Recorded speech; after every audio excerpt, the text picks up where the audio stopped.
So today we're going to be talking about voting in the United States. The elections are right around the corner, and I just wanted to talk to you today about the requirements for voting and who is eligible to vote in the United States. So if you're not a U.S. citizen, you are not able to vote. In fact, you are expressly precluded from voting if you're not a United States citizen. I know that New York has seems to have some exceptions to that rule, but generally, if you're not a US citizen, I tell my clients, our office policy is once you get your green card, we advise you on what your rights are. And we expressly tell our clients that our green card holders that they are precluded from voting. So you cannot vote in any local, state, or federal election. So if you're not a US citizen, please do not vote. You're not allowed to. It's gonna be a big issue when you're applying to become a US citizen because one of the questions is, have you ever voted in any federal, state, local election? And then, we have to deal with that. So do not vote if you're not a US citizen. So if you're a US citizen, are you allowed to vote? Yes. Let's talk about the benefits of voting.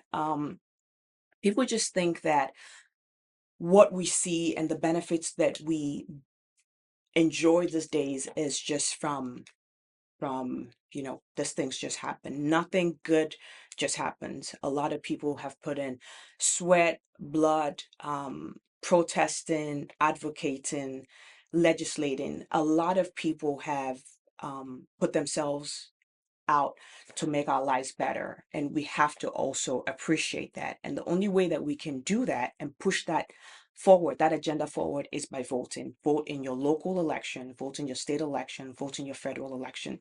Um, Vote for just the things that are important to you. How do you know how to vote? I don't know who, I'm not going to talk to you about who to vote for, but look at the candidates that are running, look at their record. How have they voted in the past? We all know politicians, when it's time for elections, they say what they believe we want to hear. So don't necessarily take people at their word. Look at their record, look at their voting record. If your county executive is asking you to vote for him or her again, look at her record. How has she voted? How she voted when it came to schools? How she voted about the things that are important to you: safety, gun safety, security, food, programs that are important to you. So I would urge you to please look at the records of the people that you're voting for. Once you become a US citizen, don't just assume the things that politicians tell you or me.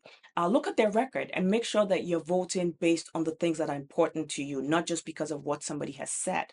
Um, it's public information about how your elected officials have voted on gun control, how they voted on immigration laws and immigration bills, and the things that they have vetoed and things that they have said, oh no, we're not going to agree to this. And a lot of politicians vote along party lines. There's a lot of lobbying and changing people's minds last minute. So it's very important that you take the time out. This election could make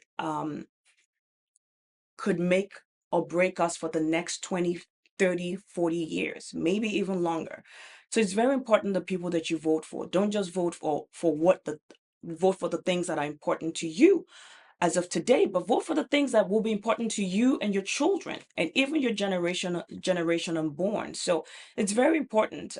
Please don't take it for granted that you have the right to vote. Especially as a Black woman, I understand how women were not allowed to vote. Black people were not allowed to vote. So I take my vote very, very seriously. So I urge you to do the same, and I urge you to just quiet out the noise and take out the weekend and just kind of look at these people that are on the ballots, look at these people that are asking you to vote for him or her, and look at their position, not just what they say, not just what they say on their website, but just their voting record. And I will see you on the next video. Thank you. Bye bye.